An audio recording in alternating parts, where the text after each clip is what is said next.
Banorët e fshatit Baks Rjoll në Velipoj vjojnë protesta për grabitjen e pronave të tyre në zonën ku aktualisht po ndërtohet resorti Blue Borgo nga kompania Gjener 2. Në ditën e 40 të rezistencës, banorët tentuan të hynin brenda kantierit për të ndaluar punimet, por u përballën me forcat e policisë, të cilat ishin shumë më të shumta në numër krahasuar me protestuesit. Banorët pretendojnë se pronat u janë marrë në mënyrë të padrejtë përmes falsifikimit të dokumenteve nga Fatmir Shpellza dhe kërkojnë hetime nga drejtësia lidhur me kallëzimet që ata kanë depozituar. Ja shikoj një policinë që na rrethon, ja shikoj një se çka kanë bë, që mundësisht kjo është fituar me gjyq.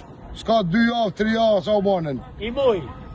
Okej, mi fjalë që i ka çka që ja fitua edhe me ligj, e me gjykate me tona vojtë decime. Edhe shikojnë se çfarë është bën këtë vend.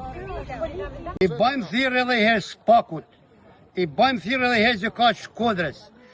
Ti marrin këto letra në dorë. Për me na sqarua me këta njerëz se populli Baks Rjollit do të shkojnë në katastrofën shumë të keqe. Pa di e mira Fatmir Shpellza që jetum një gjuhë, se merë togën e gjyshit tem, se as kakun se ke jamrin kish, se ke ken këtu Venali. Jam unë Venali këtu. Banorët paralajmërojnë se protestat do të vazhdojnë deri në arritjen e një dakordësie mes palëve.